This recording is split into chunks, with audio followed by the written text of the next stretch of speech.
Taylor, you star in Red, White, and Royal Blue as first son Alex Claremont Diaz, who falls in love with British Prince Henry. It's based on the novel by Casey McQuiston. Were you familiar with that book before the script came your way, or did you read it afterwards? Yeah, a casting director friend of mine said that it was going to start casting, and he's like, "Hey, have a read of this before you get to meet with the director." And so I read it over the weekend, and I just was so moved by it. And so when it finally came around to have that meeting, I was really excited. And the book, has a passionate following. How did it feel to step into that and play one of the central roles with the fan base that it already had? Very tough. I've been added to successful franchises before, um, after the characters have been established, and being able to kind of originate this character from this book was definitely put a lot of weight on my shoulders, mine and Nick's shoulders. And we took it and ran with it because we knew how much this book meant to people and how we had to get these characters right. And I think every day was a conversation about, is this accurate? Are we specific enough? And I think that, I mean, and I think you just had the fans say that we were, so I'll take that as a as a green light to say that we did portray him well. And your co-star Nicholas Galitzine was cast first. What was the process like of auditioning and developing that chemistry with him? Well, I want to say just a few weeks. We only met a few weeks before we actually started principal photography. I guess the Alex role was really difficult to find, and we didn't get to meet until I actually got to London. So we did a chem test. I was coming from a wedding on the East Coast, and he was filming in Louisiana or something. And so then I flew back. I guess Matthew was tracking my flight, and as soon as I landed, I went to my sister's house, set up my laptop on her kitchen counter, and was like, "Okay, I'm ready." And then we met. I think we did the scene a couple times, and then last night in a Q&A, he said while they were doing the scene, I was texting Sarah Schechter, who's of Berlanti Schechter Productions, who produces the film. It was like, "I think we found our Alex and Henry." And that was a really cool. He's never told me that before, so that was incredible. And then we just went straight into rehearsals. And doing it online first, what is it like when you first meet in person and sort of are able to see how that works face to face?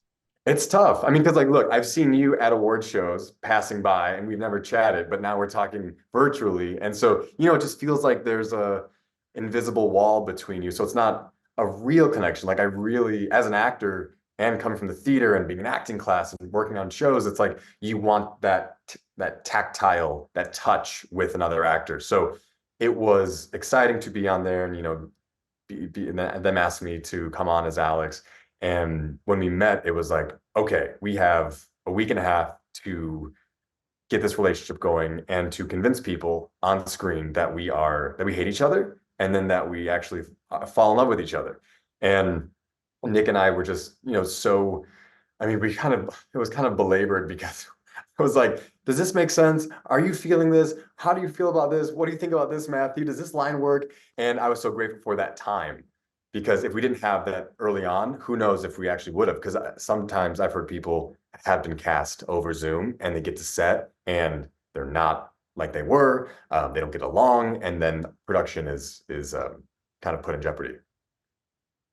And one of the things that's refreshing about this story is that, at least for Alex, the conflict doesn't come from the fact that this is a same-sex romance. It's more about the political ramifications of all of this happening while your character's mother is in an election year.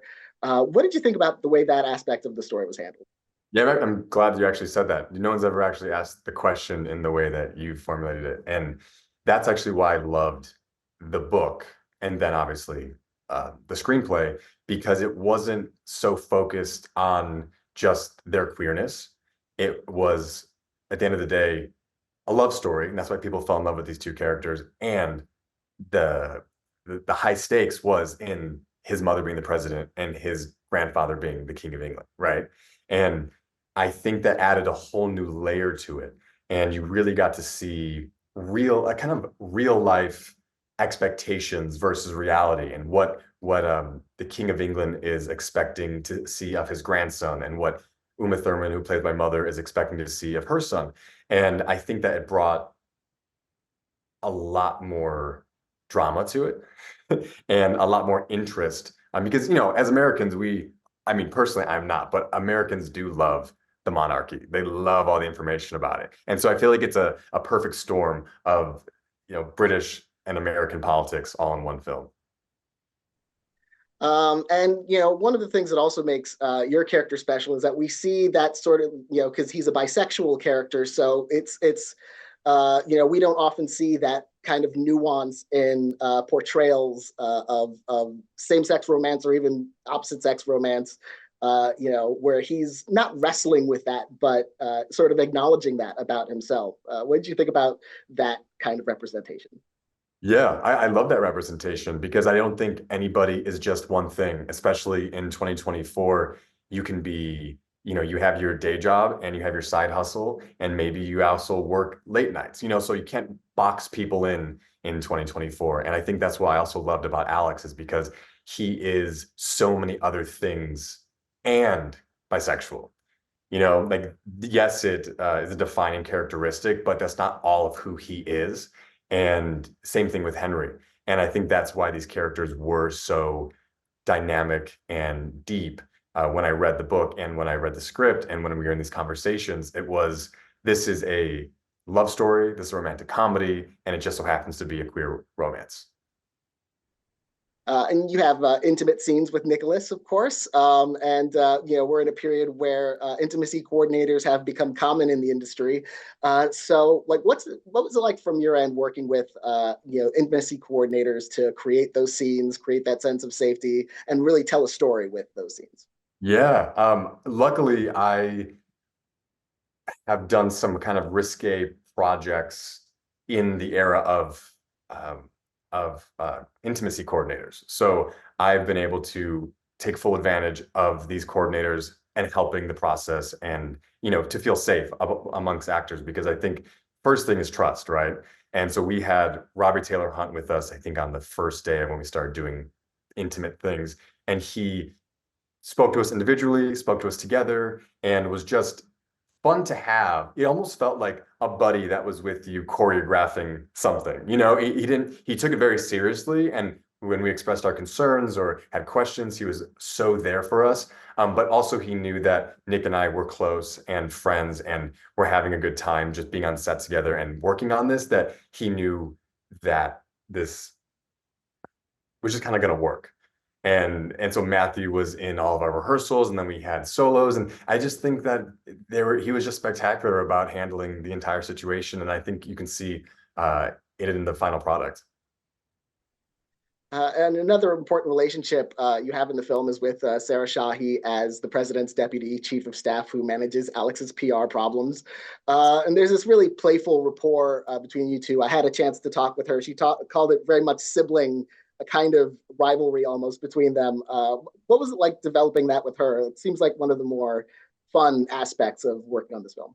Yeah, yeah. Sometimes you get onto a set and you're with your co-stars and you're like, oh wow, we outside of this room, we would never hang out just because maybe we don't share the same interests or maybe we just don't vibe. But with Sarah, right away, we just kind of got each other. And I come from a family. I grew up with five sisters, two brothers, and she kind of just felt like family in a way and wanted to manage. I mean, she kind of just managed the space, demands the room. And I just love that about her. And she's so good at comedy. Her timing is impeccable and she just loves the craft. And that's why I love working with actors like that, especially Sarah, that is always can take a note and go, let's do it again. Let's do it again. And it's not like, what about this? What about that? It's like, yes, I love that. Yes. Yes. And I, coming from theater, coming from improv, and you just said, yeah, let's try that. Let's try that. One for you, one for me. Let's go. And she's incredible. And all of our scenes, especially when it was funny when my mom was on set with us and we were filming. It was the first time we were filming the Oval Office when Uma says, I know, honey, just fix it," and walks out. And then it's a single on me. And I said, I'm sorry, mom, whatever. And then it's like it pauses, and then a pillow hits me in the face, and it's Sarah's character. My mom was like this on the monitor. She's like, Taylor, I jumped every time she hit you, but that first time I truly jumped because I was not ready for it. And it's hysterical because I do see that in the audiences, and people have told me that they jump in those moments and they love that scene, and the dynamic between these two characters. And even though the film came out in the midst of the Hollywood strikes, it really was able to find an audience, a passionate following, just like the book has. Was it hard seeing the film roll out and not being able to talk about it or promote it at the time? Totally. Yeah, it was very tough to not talk about it, post about it, just because as excited as I was about it, I know that the readers were even more excited. And it was interesting to gauge if they liked it, if they didn't like it. And we had a couple weeks where, we're number one in the world globally in places that it's illegal to be queer. Like you can be stoned if you're queer in places in Africa. And to see it number one in those countries on Amazon Prime was off the charts. And I was like, wow, this movie has something on its mind, has something to say, and has the ability to change the way people see different people, and maybe folks to see themselves represented on film that haven't seen themselves represented before. And now you're getting a chance to talk about the film, obviously. And film could even now find a second life as you're promoting it. What's that been like? Just to be able to finally, with some more distance from the film, be able to talk about it. I was saying last night we were had this incredible FYC panel, and I watched the film. I felt like for the first time with new eyes and no judgments just about 3 weeks ago. And because I've seen it in different iterations of mixing and color coordinating and not being fully done. And I kind of just didn't want to see it again because I think every actor's like this. You kind of just judge your performance. You judge, oh, I wish I did this. I want to do this better. Oh, that could have been tighter. That could have been funnier. And I was actually able to sit and watch it and actually laugh at the parts where are funny and laugh at myself and laugh at the situations. And I'm so grateful that I got to see these people last night who were watching it for the first time and people that are watching it for the fifth time and had the same responses and were so excited about it. And so having this second life is really meaningful. And I'm just like so grateful that it's happening. Earlier this year, you were the ambassador for the Screen Actors Guild Awards. How did that come about, and what did you think about that honor? I'm still blown away. And when I see the photos, I don't believe it, because as a kid growing up and you watch the Academy Awards, the Golden Globes, the SAG Awards, and you're like, oh man, I would love to be there one day. And then this year I got to be, present at the Golden Globes dinner. I got to go to the Oscars. I got to go and be the ambassador for the SAG Awards, like you said. And it was kind of surreal. And in any moment that I'm kind of not having that full gratitude that I always like to have, I always have to remind myself everything I have right now is what I wished for 5 years ago. And just keep that in mind because I think, comparison is the thief of joy. And being on that carpet with those incredible actors who I have loved since I was a kid, or I have, just admire as an adult, and I get to meet them, and you're like, wow, I just can't wait to work with more and more actors at this level and just do good work and meaningful work. Now, I'm sure a lot of people are curious about a potential sequel because the film was so successful, everybody wants more. But whether or not that happens, do you have thoughts in your mind about where you think Alex would go next? What his life would have in store for him after the events of this film? I think Casey put out in her book like it's like an extra bonus section of a book. It came out, I think, in 2022, and I bought it and I read it. And so I got to see a little bit of what could be for Alex and living in Brooklyn with Henry and, traveling back and forth and him maybe starting to work on his political career of his own now that his mom, has been reelected and there's 4 years. And now after that, what does he do? So I would love to see where Alex goes in his political career because I think he has such a great way of kind of code switching with different communities, because as a blue collar kid that's now, like I said, in this extraordinary circumstance in the White House and goes to Georgetown Law, he has the ability to speak really to anybody. Like he is like the American dream. He is the everyman. And I think that he can do well in politics. Well, I want to congratulate you on your work on the film. And thank you so much for talking with me about it today. It's been a pleasure. Likewise, thank you so much for having me.